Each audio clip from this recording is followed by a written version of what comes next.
ప్రదీప్ గారు, ఈ మద్యం ముందు, వీళ్ళు తీసుకొచ్చినటువంటి పాలసీ ముందు, ఈరోజు విద్య, వైద్యం ఈ 2 ఓడిపోయాయని చెప్పొచ్చా? ఈరోజు ఏంటంటే, నిన్న చూసుంటారు 'ఆంధ్రజ్యోతి దినపత్రికలో'. అంటే తప్పులు రాశారులెండి, అబద్ధాలు కొన్ని రాసుకున్నారు గానీ, సర్టిఫికేట్లు రావట్లేదు ఫీజు రియంబర్స్‌మెంట్ ప్రభుత్వం ఇవ్వకపోవడం వల్ల.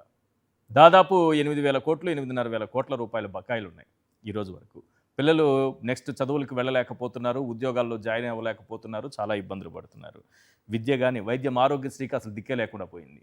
ఎంత ధైర్యంగా ఈ ప్రభుత్వం నడుపుతున్నారంటే, ఆరోగ్యశ్రీ అన్నది లేకుండా ఈరోజు నడుపుతున్నారు. అంటే ఈ మద్యం ముందు ఈ 2 ఓడిపోయినట్టేనా? అంటే ప్రజల దృష్టిలో ఓడిపోయినట్లండి. కానీ చంద్రబాబు దృష్టిలో ఏంటంటే తను ఏం చేసినా అదే గొప్ప అని చెప్పుకుంటే ఆ మనస్తత్వం చంద్రబాబు నాయుడు గారిదండి. ఇప్పుడు మొన్న ఎక్కడో చెప్పారండి, ప్రపంచంలో ఉన్న అందరూ పేషెంట్లు కూడా నెక్స్ట్ 25 ఏళ్లలో వైద్యం కోసం ఆంధ్రప్రదేశ్ వస్తారు అని చెప్పి. ఆంధ్రప్రదేశ్ కాదు, అమరావతికి వస్తారు. అదే అమరావతికి వస్తారని చెప్పారండి. ఏ ఉద్దేశంతో ఆయన చెప్పారో కానీ నిజంగా కొన్ని మాటలు వారికే చెల్లుబాటు అవుతాయండి. విద్య విషయంలో, మౌలిక సదుపాయాల విషయంలో జగన్మోహన్ రెడ్డి గారి పాలన స్వర్ణయుగంగా చెప్పొచ్చండి. ఇది ఏ విషయమైనా మీరు ఒకసారి ఆలోచిస్తే అండి, మనము ఒక దాంట్లో నిగూఢ అర్థం దాగి ఉంటుంది. జగన్మోహన్ రెడ్డి గారు ఏం చేసినా ప్రజల పాయింట్ ఆఫ్ వ్యూలో చేస్తారు, చంద్రబాబు గారు ప్రచారం పాయింట్ ఆఫ్ వ్యూలో చేస్తారు.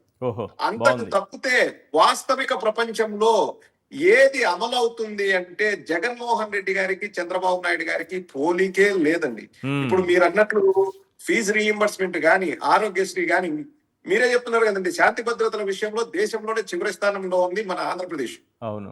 ఏ విషయమైనా చూడండి, ప్రజల జీవన విధానం మెరుగుపడాలని ఆలోచించిన గొప్ప నేత, మహనీయుడు జగన్మోహన్ రెడ్డి గారండి. అంటే ఆ విషయంలో మాత్రం ఎవరితో కూడా పోల్చినట్టు అంత గొప్ప విద్యా సంస్కరణలు జగన్మోహన్ రెడ్డి గారు తీసుకొస్తే, ఈ రోజు వీళ్ళు మద్యంలో సంస్కరణలు తీసుకొచ్చేసి ప్రాణాలు పోయేలాగా వీళ్ళు చేస్తున్నారండి.